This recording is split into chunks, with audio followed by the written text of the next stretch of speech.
కాపు ఉద్యమానికి నాయకత్వం వహించినటువంటి వ్యక్తి ముద్దగడ పద్మనాభం గారు. It is our sentiment. నువ్వు మమ్మల్ని గోకావు, మేము అధికారంలోకి వస్తే 6 నెలల్లో నీ ఇస్తామని.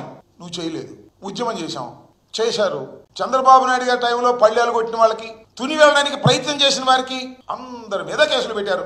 ఆల్మోస్ట్ ఆల్ మొత్తం కాపు సోదరులందరి మీద, ఉద్యమకారుల మీద కేసు పెడితే జగన్మోహన్ రెడ్డి గారు ముఖ్యమంత్రిగా అయిన తర్వాత 18/3/2020 జీవోఆర్టీ నెంబర్ 312 కింద కేసులు మొత్తాన్ని డ్రాప్ చేశారు. కేసులన్నీ కూడా. నువ్వేమో కేసు మళ్ళీ కొట్టేసి తిరగదొడుతున్నావు. ఏంటికి కక్ష నాకు అర్థం కాలేదు. చంద్రబాబు నాయుడు గారి ప్రభుత్వం, కూటమి ప్రభుత్వం న్యాయస్థానంలో విచారణ జరిగి సాక్ష్యాధారాలు లేవని ఎక్విటల్ ఇచ్చినటువంటి కేసును మళ్ళా అపీల్ చేయాలని జీవో ఇచ్చారు. What is this?